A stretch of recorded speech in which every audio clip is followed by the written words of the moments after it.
Hello, this is Paul the Oak Knight coming to you today to do a comparison between the original version of Fire in the Sky, published in 2005 through MMP, and the new version of Fire in the Sky, published by Phalanx games, both games by Tetsuro Nakamura. The old box is well known for its artwork. Most people think this minimalist approach is really cool, and I tend to agree with them. I think it's one of the nicer pieces of artwork I've seen on a game box. Now, the game box itself is, by today's standards, I would say it is substandard material. It is fairly thin cardboard that it's made out of, hence you see some damage along the side there, because this is just very easy to damage. So the physical component of the game box is not up to what I would consider standards today. The new one is, this is a meaty box. It is going to hold together for you. It's got this textured sort of material that it's made out of on the top. The artwork, I think, is maybe not quite as artistically pleasing as the original, but I think it serves its purpose, and I do like it very much. The other thing about the box is that it's physically bigger, and I mean a lot bigger when it comes to the thickness of the box. And that has to do with the map that I'll get into when we get that far. But just to give you a preview, the map in the new version is hardbound versus just being paper that you're going to want to put plexiglass on.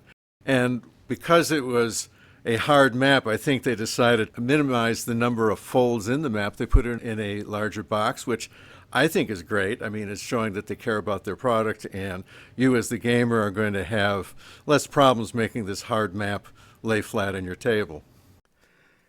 The reverse of the boxes are about what you'd expect, showing a picture of the games, a little bit of text about them, some idea of the complexity. I think the original hints that it's a low complexity game. I would put it, I would kind of agree with that. Although I might put it at the low end of medium, so on a 1 to 10 scale, maybe about a 4. So it's something that, you can pick this up pretty easily, I think, in terms of solitaire, and they give a full rating for that, and I agree.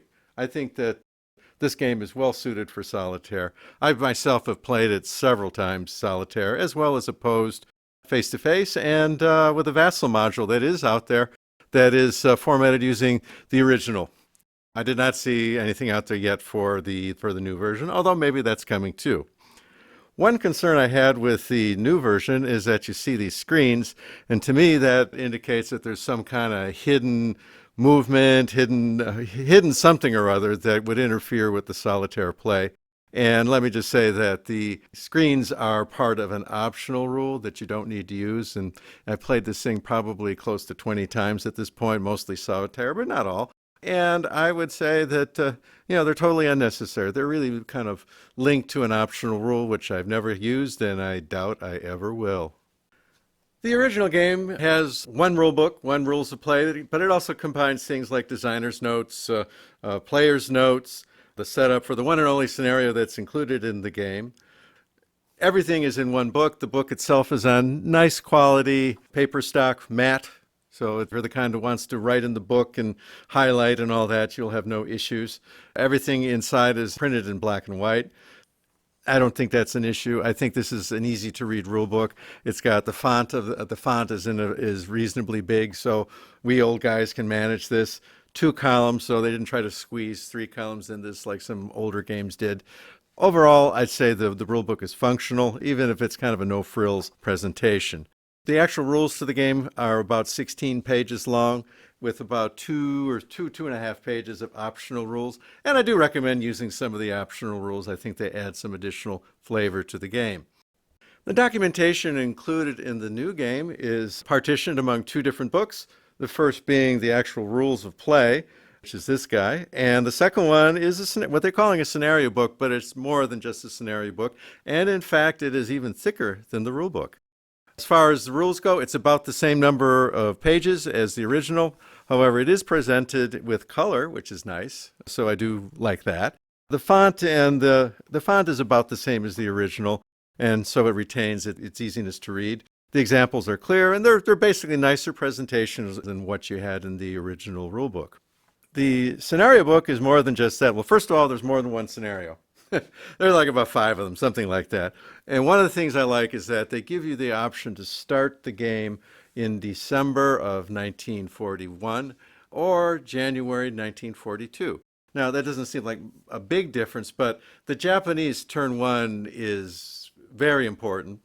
And if you have, say, a less experienced Japanese player, or you simply want to cut down the time to suit what you currently have to put into the game, getting rid of that first turn is the longest turn because there's just so much going on with the Japanese attack. If you have a weaker Japanese player, allowing them to pick up where the Japanese left off after Pearl Harbor can be an advantage to kind of get them into the main part of the game and skipping what they have to know to do that. Now, when I was learning this game, what I did is I played turn one over and over and over until I felt that I could manage the Japanese attack.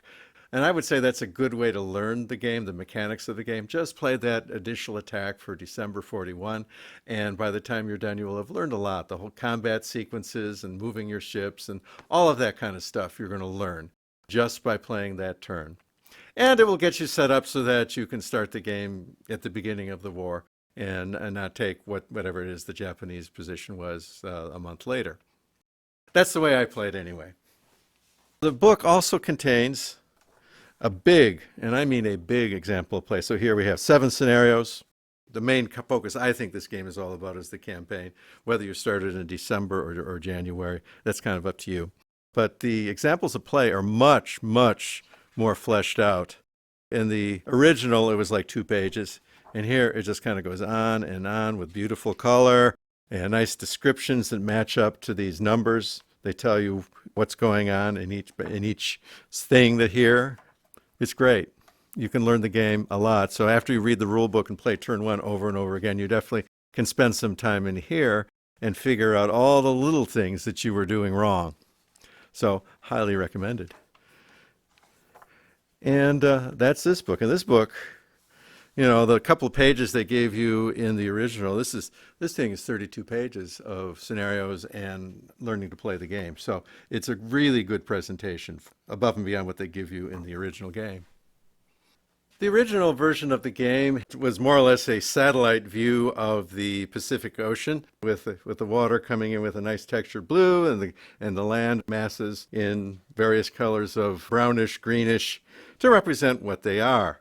You even have some clouds overhead in various spots just to reinforce the idea this is a satellite view. Panning to the left a little bit, we have some credits for the designer with some more splash art thrown in. Sequence of play, okay, which is good, but as you'll see compared to the new version of the game is, I would say, incomplete. Turn record track, all that's good. We got some ports, the big happy flags up there, as well as most of the map being covered with bases. Each one of these areas with the little picture in the square is a base, and essentially the game is fought base to base, either in the waters around the base or in the base itself with land combat. And air units are also present in the bases. So you have land, sea, and air fighting each other for the given area that you're talking about. So naval units need to be activated by spending transport points, and the transport points are tracked here on the map. So say if you have a ship that requires 2 transport points, you decrement your transport point total by 2, and then it becomes eligible to be active in that turn. One of the things you quickly realize is that unlike most games, really a lot of times you're using only a small percentage of the ships you actually have. You need to plan ahead and accumulate resources to do a big push. In addition to the transport points, the Japanese are also hindered by having to account for oil points. There's 3 hexes, so each one is worth 4 oil points that gets sent off to Japan each and every turn. And that gives them additional oil points to fight the next turn. And if to do a big operation, you might have to save up 2 or 3 turns worth of oil points to be able to move all your pieces. But again, they have to have the transport as well as the oil points to do it. The Americans only need to have the transport points. While they start small in the early turns, it does gradually increase over time until they have an ample supply. And the Americans never need to worry about oil because they have Texas. When you look at a base. So let's not Hollandia. Let's take a look at, oh, maybe Rabal. Rabal. That would be here. Okay, in this version of the game, each base has kind of a picture, little graphic thing. That's nothing other than it's a place to, the square is a place to put your ships when they're in port. The flag lets you know who the original owner was. Of course, which can switch as the game progresses. It can go back and forth. And then numbers. Okay, it has two numbers, and they reflect the land, sea, and air forces that are stationed there. Now, you see, I said land, sea, and air, and you only see two numbers because the land capacity is denoted by the color of the square around the picture. So certain bases will have different colors. You'll see that truck has a green square, whereas Leyte has a white square. So that is their way of kind of letting you know what's what. If you look up at the Japanese islands, you'll see Yokohama and Kure have red squares. So you just have to remember what the color of the square means in this version of the game. Now, I mentioned the points.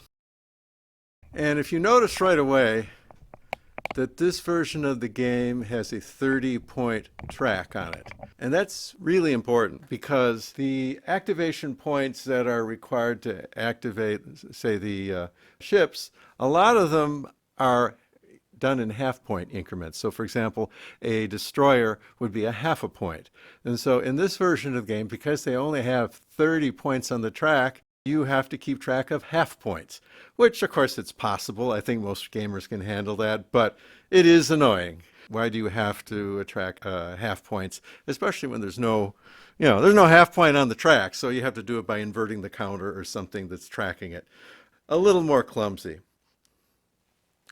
All that being said, the actual play of the game is virtually identical to the new version.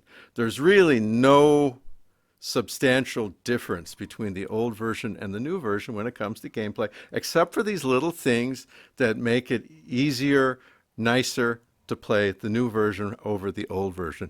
Now, let's take a look at the new map and you'll kind of see what some of that is about. And here's the map for the new version of the game. And right away you see huge difference between this version and the original. First off, it is nicely mounted. I like that. I find that if I put it out the night before I'm going to play and put some plexi on it or something and weigh it down a little bit, it does indeed lay flat. Although I don't think it's a big deal taking it right out of the box. Again, the size of the box minimized the number of creases in the map, so that was very well done. Starting from, say, the upper left, we see the port bases. Now, one of the things that you see is that all the colors on the map are muted. So instead of having like bright colors for the flags and so forth, it's really kind of muted down. And that is kind of, I assume, was done on purpose as the overall approach they wanted to take for the graphics in the game. If you look at the water, everything is kind of various shades of gray, which I thought was an interesting choice for color. I would think maybe, having it wouldn't bother me if they had some kind of shade of blue for the ocean and some kind of shade of green and or brown for the continents and for the bases, and it wouldn't have bothered me to have some variety, but it is what it is. And honestly, once you start playing the game, it doesn't bother you. Very quickly get used to it, as well as get used to all of the clearly marked gameplay aspects, unlike the other game where they're kind of hidden in some cases. Now let's take a look at one of the base hexes in the new game. And for just picking one's sake, we'll take Brunei out on, I don't know, what is that, Borneo? Anyway, we'll take Brunei. One of the things you see is you see a star. Okay, that's victory points. The other game, if it didn't have anything there, it was a 1 point. And if it had something there, it's going to give you a numbers for the number of victory points. This one just puts the stars there. So up here over in Manila, see 3 stars, 3 victory points for Manila, 1 victory point for Brunei. But Brunei has its other things that make it important. We see this drop of oil. That means it's one of the 3 hexes, one of the 3 bases that the Japanese get their oil from to conduct the war hugely important. The artwork is gone. There's no artwork in this inside square. We have the original owner, much more understated than the other one. Also, in kind of a matted down version of the flag. They stayed away from stark colors on this map. Everything's kind of subdued, and it works fine. I think it works fine. Now, instead of only two numbers, with having to look at the color of this square, is you give you all the numbers, okay? And the point I'm trying to make by putting counters here is that they did something else. Each type of counter, air, sea, and land, has a different shape. So, air units are hexagonal. I can say that.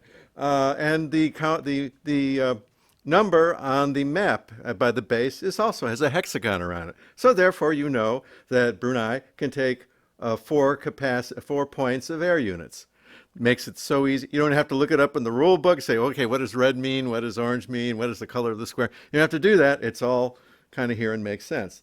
16 points of naval, that would be 2 of them. 8 points of land, and this is a 2-point unit, so you can fit a little bit more in there than that.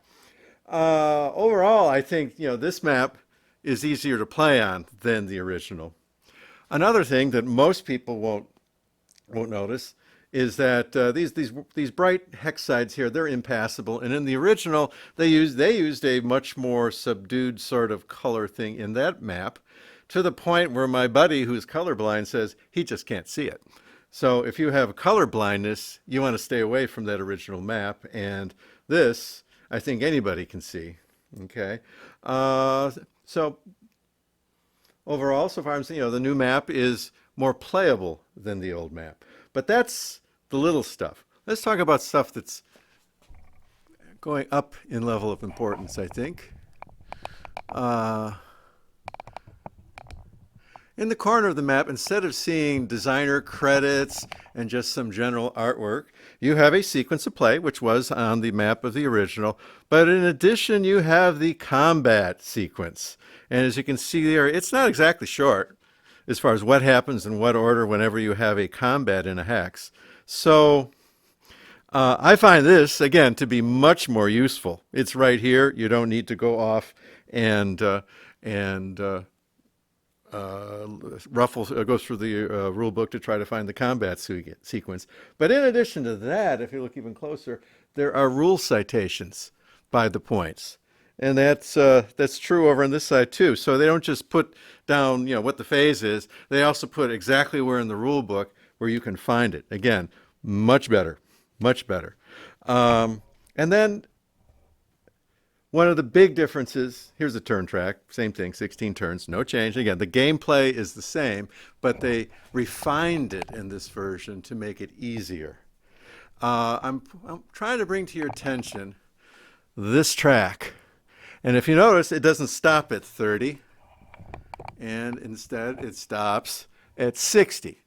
Now, why is that, you might say? Well, what they've done is they doubled all the numbers on the counters and doubled the number of transport points and for the Japanese oil points in addition that you account for on the map. So the oil hexes, instead of producing 4 oil a turn for the Japanese, they produce 8. But you have a track that goes up to 60 instead of 30. All units cost twice to move what they cost in the original game. So a destroyer, instead of costing half a point, will cost 1 point, 1 full point. So they get rid of the whole fraction thing, which is nicer, smoother, better, easier, more refined. Even little things that most people wouldn't necessarily notice is that you look at hexes. In the other game they had the half hexes, the border, the hex side went all the way to the edge of the map, and so that raises the issue of are those playable hexes? Well, they're not. And in this game, they make it very clear, because here's Australia, which is not playable. It's not in a hex. And they just continue it along. They bridge it along, so it's very clear that it actually has the same status as the Australian continent. So again, it keeps you from having to dig in the rule book to figure out whether it's playable or not. It's clearly not the way, just by the way they printed it in this version. More refined, easier to play. So this, in my view, even though the other one is more colorful, I find this to be a more playable map, a more game-friendly map than the original one. And as far as kind of the monochromatic overall presentation, uh, very quick to get used to it. And once you get into the game, because you got counters all over the place, you're not paying attention to the light gray ocean versus the dark gray land masses. You're paying attention to your air, sea, and land units and what they're up to. At the end of movement for each turn, the any place where there are forces from both sides present is resolved on a battle board. And in this case, the one on the left here is from the original game. The one on the right is from the new version. They contain essentially the same information, just laid out a little differently. I do again, once again, appreciate the mounted version. I just like it better. But the other version is entirely functional, just on nice, glossy, covered, decent cardstock paper. Here are the charts for the original game with all of the various things that can happen: the combat table, surface combat, all the various stuff that can happen. The transport costs, very important stuff. Laid out for you so that you don't have to go fishing through the rule book. Actually, these remind me a lot of the old Avalon Hill game counters from back in the glory days in the 1960s, when you could have any color you wanted for your counters as long as it was blue and red, or blue and pink, really. So we were back to the blue and pink. Maybe they bought up the ink supply from Avalon Hill when they stopped producing those things, because this looks the same. And the setup charts in the back, so it's telling you what you got, where you put things to start, and the reinforcement schedule. Okay. And here's the same thing for the new game. This is on a nice quality stock, a little bit nicer than the original game. All nicely laid out using the kind of blue-gray motif that this game is kind of set up in. All pretty much the same stuff. And on the back is the arrival schedule. And of course, what I would do is make a copy, and so I can lay them out side by side on the game table without having to flip around. If I'm having a gaming buddy over, I'll make another copy of the whole thing, and laminate it. I'm a big laminator, so so that you have a durable thing that you can pop inside of the game. And I got all the trimmers and corner clippers and whatnot to make it nice, so that it's no issue for people to actually use the thing. And here are two of the counter sheets from the original game. Each unit has an active and inactive side, well, especially the naval units. So, for example, the chrysanthemum is the inactive side for naval units. So here's a battleship. Which one is this? So it's the Yamato Musashi. So it represents two battleships. And on the chrysanthemum side, it's inactive, sitting in port. And then you got to pay those transport points, and the Japanese, in addition, pay the oil points, and you get to flip it over, making it active and eligible for movement. When it's on its movement side, it's got a number of ratings for their armor rating, for its surface rating, anti-aircraft rating, all that kind of stuff. The 3 is the activation cost, both in terms of transport and oil. And of course, it's letting you know it's a battleship. Okay? And the same is true for all of these ship counters. Now, one of the things I like about these is that it really is a dramatic difference between the inactive side and the active side. And as we will see when I show you for the new game, that isn't exactly the case. Americans have Eagles. So that's their inactive side for their naval units, and just kind of a pennant, similar to the style that the Japanese use for their active side. And the British have the British Lion, I think. I don't have any of their ships here. It is a lion, showing them being inactive, and then flipping and showing their pennant when they are active. The counters themselves, though, decent quality stock, although not the thickest I've ever seen. I wouldn't mind it if these counters were a little thicker, especially given how big they are. But these things are, I think, an inch and a quarter, something like that. They're pretty good size. So it's easy to move these around on the map, and it's easy to see the ratings. Here on the inactive side, it also shows an anchor. That tells you again it's inactive. It is in port. If it's inactive, it is in port. If it's active, it can leave the port. And here are two counters from the new game, and I consider these counters to be kind of a mixed bag.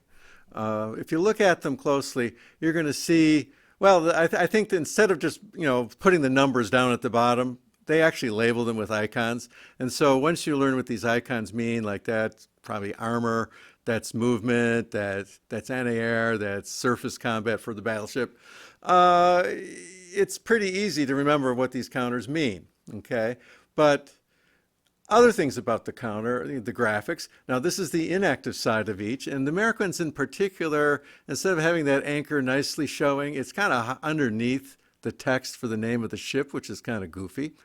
As I indicated earlier, the activation cost is double what it is in the other game, the original game, because they give you twice as many points. And this would have been a half point to activate in the old game. It's 1 point here. So that's perfectly nice. The inactive side, which is what this is, does not have a big difference. There's no big eagles, there's no chrysanthemums. It's just basically a little ghosted ship and a ghosted anchor. And so I think that the presentation of the game critical elements, such as the ratings and numbers, are superior in the new version. I like having icons telling me, hinting to me what these numbers mean, rather than just put them on the bottom and then I got to go and look in the rule book and say, okay, what is what? And then I got to remember. I think this is better. But I don't like the graphical elements as much. Just the kind of the ghosted ships, the ghosted anchor. It just doesn't indicate to me that this is the inactive side all that much, especially since you got all the numbers anyway. The numbers are the same as on the active side. So that is a little less nice. On the active side, you see it looks pretty much the same, except that the ships themselves are not quite ghosted and there's no anchor. That's it. So I find when I play the game, in the original game, it's real easy. You know when it's active, you know when it's inactive. You're not going to forget to flip it. This, a lot of times I just forget to flip it. And it doesn't seem to matter as long as I know which stack I've paid points for and which stack that I didn't pay points for. So it's just too close. So whoever designed the game elements did a great job. And whoever designed the artwork for the counters, in my view, could have done better. And then we have one other thing that I think other reviewers have noted. If you look at the side of some, not all, but I would say a good number of them, and it's like substantial, like maybe 40% of the counters, have this little ledge here. I don't know if you can see it. There, I think you can see it. You run your finger across here and you have a little ledge. Some of them are even a little bit bigger than this. So basically, the guys that printed the game, I think they were in Poland, they couldn't cut a square. I've had games coming, from the 1960s, as early as the 1960s, and back then, and even far back that far, they could cut squares. So I have no idea how they could blow this. It's just very odd. And how could it get through quality control? And how could it be accepted by the publisher? I just don't know. But they actually get to the customer like this. Now, again, just like the artwork that I mentioned that I don't think is effective as the original game, that little ledge will not hinder gameplay in any way. So as far as gameplay is concerned, it's 100% functional. And in fact, it's better than the original in my view. But in terms of just fit and finish, if you want to call it that, why do we have this ledge? How did that get through quality control? So I think as far as the counters go, it's kind of a give and take. Whereas I think things like the rule books, the having the nice scenario book and everything is superior in the new version. I like the map better. I like the box better. This is a bit more of a mixed bag.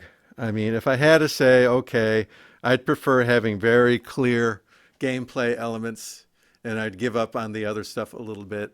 But I just think there wasn't any good reason to give up anything. And so, in my view, hopefully if they do a second printing of this, they can clean all this up and make it clear what's the active side, what's the inactive side. Don't superimpose the text of the names of the ships on top of this anchor that you ghost out anyway, making it even harder to see what's active and what's not active.